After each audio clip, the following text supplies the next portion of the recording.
Bonjour. Bonjour. J'aimerais revenir sur un commentaire qui a été fait sous l'audio Une religion d'amour, parce qu'il y aurait peut-être quelques précisions encore à donner. Hein. Tu te rappelles, on parlait de terrorisme.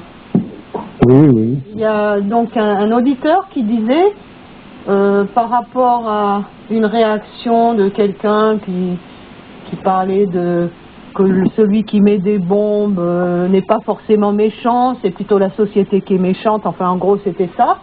Et lui il répondait que qu'il pensait que c'était beaucoup plus complexe qu'une histoire de méchants et de gentils. Donc il le rejoignait sur l'idée que la puissance de la télé est là pour bien prendre soin de définir qui sont les méchants et qui sont les gentils, et que quand la télé dit attentat islamiste ou revendiqué par les islamistes, eh bien c'est forcément vrai, quoi, tu vois. Ouais. Donc oui, non mais je comprends bien là ce qu'il faut. Que la guerre est aussi médiatique. Là, il faudrait régler ça une fois pour toutes dans les cerveaux.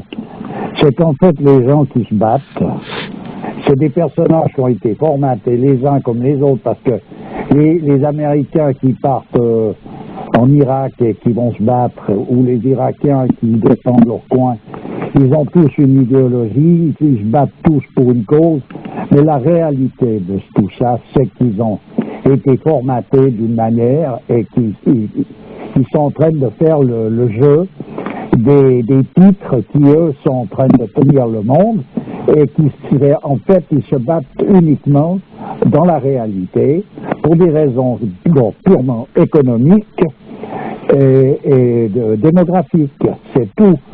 Les Américains sacrifient leurs citoyens sans problème. Ils les envoient au casse-pipe, ils savent très bien ce que ça signifie. C'est pas un problème. Donc c'est des qui sont pas en réalité des ennemis. Qu'est-ce qu'ils veulent être ennemis? Ces soldats américains, qu'est-ce qu'ils savent? Qu'est-ce qu'ils connaissent de l'islam? Rien du tout. Et en général, les musulmans, d'une manière générale, ils n'ont pas tout à fait compris non plus quelle était leur propre tradition. Donc c'est simplement des idéologies, c'est une manipulation à lavage de cervelle, et voilà que les gens se bagarrent.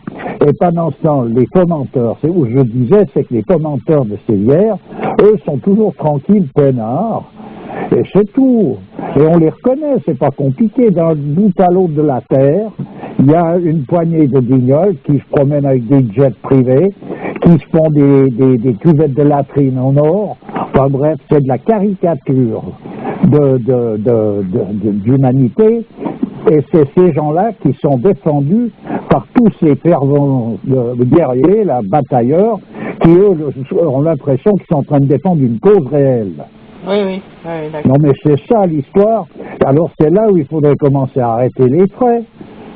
J'entends que ces personnages-là, si c'était possible évidemment, quand on est enivré à un certain degré, on n'arrive plus à récupérer, mais qu'ils voient où est qui est quoi et qui fait quoi là-dedans.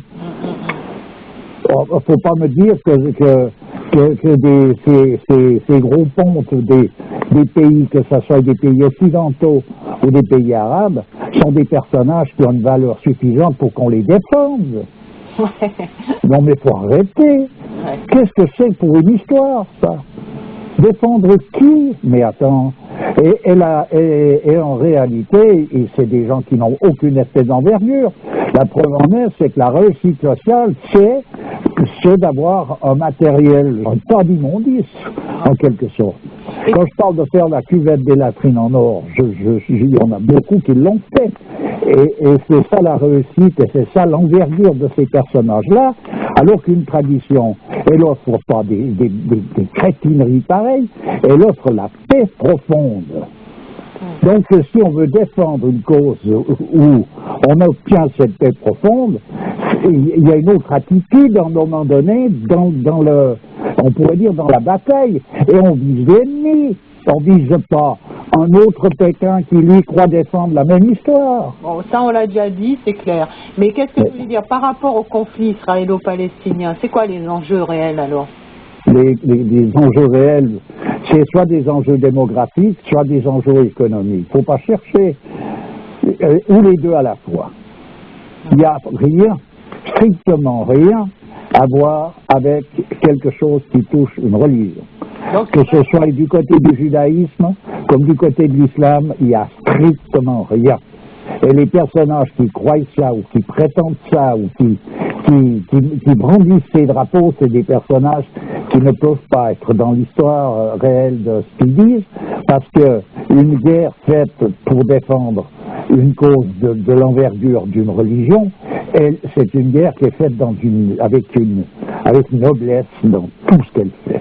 Il n'y a qu'à voir l'histoire de Moïse, il n'y a qu'à voir l'histoire du prophète de l'islam, de Mohammed, il n'y a qu'à voir ces mouvements où il y a toujours la noblesse qui domine la situation. Là, c'est la noblesse où...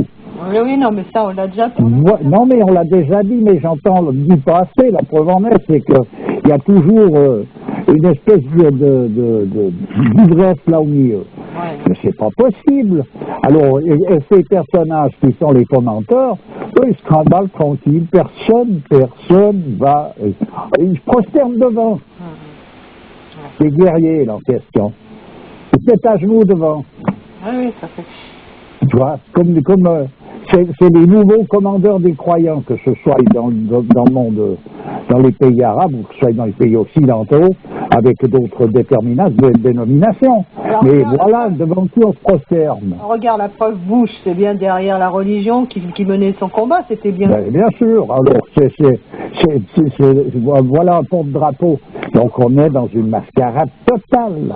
Soi-disant qu'il aurait été missionné pour ça. Oui, mais ils sont tous missionnés les uns et les autres. Et puis après, il y a tous les adeptes. Non, je te dis, c'est un lavage de cervelle.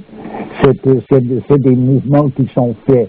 Pour en arriver là, il faut en arriver.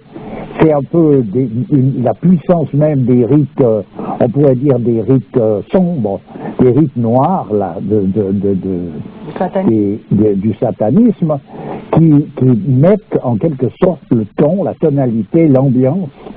C'est eux qui formatent en quelque sorte l'atmosphère, on pourrait dire, de tout ça. Admettons qu'il y en ait un qui ait une prise sur l'autre. Au final, le vainqueur, qu'est-ce qu'il fera?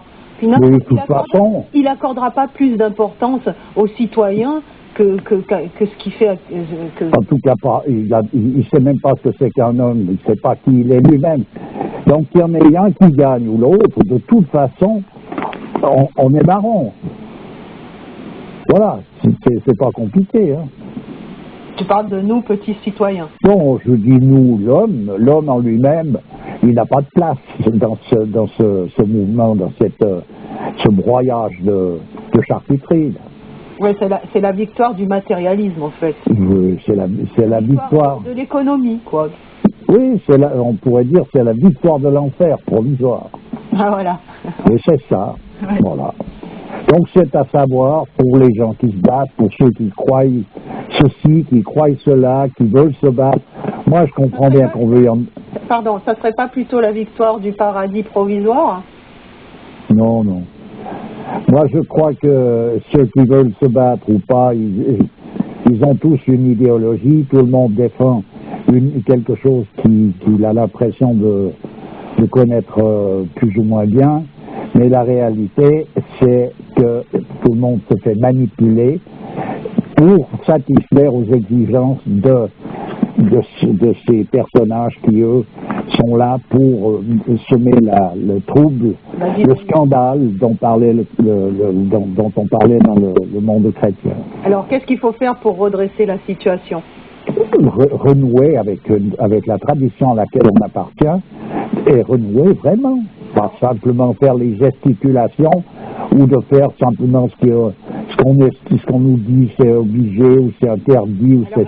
Alors va dire ça à quelqu'un qui se fait opprimer, qui a envie d'avoir du répondant face à l'ennemi. Ben, c'est la seule issue qu'il ait, parce que c'est une porte qu'on peut pas lui... Quand il l'a franchie, on peut plus l'atteindre. Ça veut dire quoi? poser les armes et se mettre... Mais ça veut rien dire, ça veut dire savoir qu'est-ce qu'on est en train de faire. Et pour qui on le fait? Et voilà, qu'est-ce qu'il y a à défendre véritablement? Et dans les deux sens du terme, si on peut s'y mettre alors à défendre véritablement la tradition, une tradition d'ailleurs ou une autre, on ne sera pas à l'encontre les gens ne seront pas en train de se tirer dessus pour défendre une tradition. C'est un monde d'ignorants qui peut se battre pour défendre quelque chose qui de toute façon n'est pas à être défendu. Et quand il y a une terre à défendre, par exemple? Une terre à défendre, qu'est-ce que c'est la terre? Comment est-ce qu'on peut déjà acheter, vendre la terre, voler la terre, prendre la terre, donner la terre? La terre est notre mère. Posséder la terre? Oui, notre mère, c'est la terre, notre mère, la terre. Dans toute tradition, c'est considéré comme tel. Dans toutes, que ça soit dans les traditions les plus primitives, on pourrait dire, dans les endroits où les gens vivent le plus simplement jusqu'aux grandes civilisations, la Terre a toujours été considérée comme la mère de l'ensemble de ce qui est sur elle. Oui, mais là, j'ai envie de dire que c'est dans le meilleur des mondes, dans un monde fraternel, mais au stade où on en est. Et je m'en fous du stade où on en est. Non, mais je vois pas le rapport qu'il y a. Alors, on parle d'autre chose de nouveau. Parce que là, moi, je parle simplement de la terre qui est notre mère. Donc, c'est elle qui est à défendre. Elle n'est pas à voler, à tirailler, à se partager à coups de couteau. Ouais. Oui, ben, c'est tout. Alors, si on sort de là, eh bien, on est dans le chaos et on y est. Donc, c'est pas un problème. Il n'y a pas besoin de chercher à savoir ce qu'il faut faire ou pas faire. On y est en plein pot. Bon, pour redresser la situation, il faut qu'il y en ait un qui capitule et qui redresse la... Mais c'est pas capituler, au contraire. Il y en a un. Il faut simplement, c'est pas un. Il faut regarder dans la bonne direction.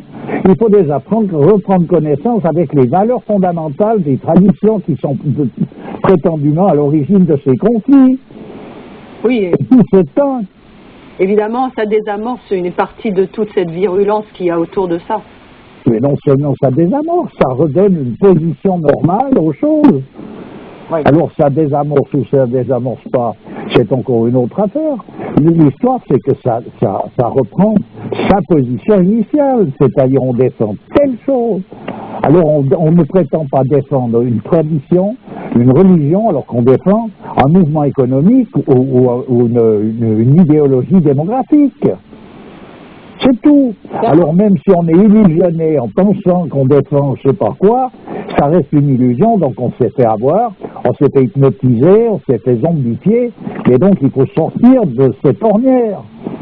C'est ça, ça commence par là. Ensuite de ça, celui qui veut se battre, il se battra. Mais il se battra pour une cause qui en est une, donc de ce fait-là, il se battra d'une manière, et il se battra contre l'ennemi réel, et non pas contre un ennemi fictif. Voilà, c'est tout. Voilà comment, voilà l'histoire où elle en est. Présent, je dis pas c'est simple, c'est facile, il y a qu'à. C'est pas ça que je veux dire. Je veux dire simplement, il faut arrêter il faut sortir de ce délire en quelque sorte, qui a été fabriqué par des personnages qui savent le mettre en place. Et l'équipe, ils vont se tuer, ils vont s'entretuer, alors qu'en réalité, ils n'ont strictement rien qui les mette normalement les uns contre les autres. Ils se connaissent pas. Ils n'ont rien. Ils n'ont rien pour ça. On les a trimballés là, on les a importés là, pour qu'ils se trouvent donc en porte-à-faux et se battre contre des autres personnages qui, eux, ont l'impression de se battre pour une cause. Mais j'entends, c'est un catastrophe, c'est impensable. On le voit, tous ces morts là, ça a servi à quoi? Et ça va servir à quoi que ça continue? Oui, ben ça sert à satisfaire sur un plan économique ou démographique. Oui, c'est tout. Voilà. Il n'y a rien d'autre. Il ne faut pas aller chercher ailleurs. Il n'y a strictement aucune autre cause. C'est celle-là, la démographie, économie. C'est tout. C'est tout ce qui est en jeu. Là. Voilà. Et à part ça, les personnages qui eux sont prétendument donc les manipulateurs de tout ça, je le répète, comme je l'ai déjà dit, il est clair qu'ils sont aussi eux-mêmes donc de ce fait-là les premières victimes. Simplement, comment faire pour eux, ils vont pas redresser le coup, ils sont là pour ça, ils sont là pour manifester ces choses-là. Ouais. C'est leur rôle. Et quand Ils sont nés pour ça. Ils sont nés pour ça. Quand tu parles de démographie, c'est pour réduire la démographie à un niveau mondial, que toutes ces guerres, tous ces conflits sont créés, quoi. Mais évidemment, pourquoi est-ce que les gens se battraient? Pourquoi est-ce que des Américains viendraient, qui sont en train de zoner dans les rues de New York ou bien dans les campagnes de là-bas, qui sont en train de vivre ce qu'ils vivent? Pourquoi est-ce qu'ils s'habilleraient autrement? Qu'ils prendraient des armes pour prendre des avions, pour aller débarquer dans des pays comme l'Irak, et puis pour aller flinguer les types là-bas? Pour quelle raison est-ce qu'ils le feraient spontanément, comme ça? Tu veux dire le petit citoyen américain à son niveau, il n'a rien à faire? Que ça soit n'importe quel grand moyen, qu'est-ce qu'il vient foutre là, à part de foutre le boxon, dans le sens qu'il vient essayer de s'emparer de quelque chose sur le plan économique et qui participe à cette réduction de population? C'est un protocole qui est mis en place par le mouvement écologique mondial. Bon. Est-ce que de lui-même, il va venir faire ça, lui? Est-ce qu'un ricain qui se trimballe dans les campagnes du Texas va dire, moi, je vais aller au Irak parce qu'il faut que je participe au mouvement démographique écologique qui a été décidé par l'ordre mondial? Mais il faut arrêter le délire. Là, on sait par rapport à l'Irak qu'il y a des intentions par rapport au pétrole. Mais oui, ben alors donc on est dans l'économie. Alors c'est l'autre aspect du sujet. Il y a le pétrole, il y a ci, il y a là. Mais les Américains, ils envoient des soldats, ils envoient des gens, ils les sacrifient. Ils leur bourrent le mou comme s'ils étaient en train de faire quelque chose de bien. Mais en fait, ils les envoient, c'est de la viande, de la chair à canon qu'ils envoient là-bas, puis plus il y en a qui se font éclater. Mieux c'est à quelque part, parce qu'ils sont assez nombreux là-bas chez eux, il y a assez de chômage et de zonards, donc pour eux c'est parfait le truc. Simplement, l'histoire, c'est qu'à la finale, il y a un mouvement économique qui est là, et puis tous les gens qui défendent autre chose que ça sont simplement des gens qui sont l'heure de tout ça. Et puis patriotique et nationaliste comme il est, l'Américain, il part au quart de tour, hein. Ben, il est ce qu'il est, mais en attendant, il n'est pas pire qu'un autre, ni moins bien qu'un autre. Actuellement, ils sont tous nationalistes, formatés comme des pions qui défendent quelque chose qui est totalement arbitraire. On parlait d'idolâtrie, mais c'est ça, on est en plein dans l'idolâtrie. Défendre du nationalisme, qu'est-ce que c'est? Montrez-moi la tête de ce personnage. Il faut arrêter de tirer sur ses frères qui eux, ne sont pas plus responsables que toi de la pétaudière dans laquelle on est en train d'évoluer. Regardez qui est l'ennemi, regardez qui est le fomenteur de tout ça, regardez qui est le malade qu'il faudrait essayer de soigner si on peut. Parce qu'il ne faut pas me dire que des personnages qui se promènent d'un bout à l'autre de la planète avec perte et tracas, comme je disais, avec des jets privés, des machins, et puis qui ont chez eux des cuvettes de latrine en or, sont des personnages sensés, c'est des malades mentaux pour en arriver à vivre de cette manière-là. Est-ce que c'est une vie d'homme, ça? Non. Il ne faut pas avoir de prétention pour se satisfaire d'une vie de cet ordre-là. Oui, c'est clair. Ok, ben écoute, on va finir là-dessus. Je voulais spécifier un peu ça de manière que les personnages se tournent un peu du côté du soleil. Oui. Il fait soleil aujourd'hui, tiens. Oui, il fait soleil. Tu vois, et la Terre reçoit ce soleil. Elle est agonisante, mais elle est positionnée de manière à recevoir cette bénédiction. Ben oui. Essayons de la recevoir aussi, c'est pas facile. Ouais. Ok, ben écoute, je te remercie, à bientôt. À bientôt. Allez, au revoir. Au revoir.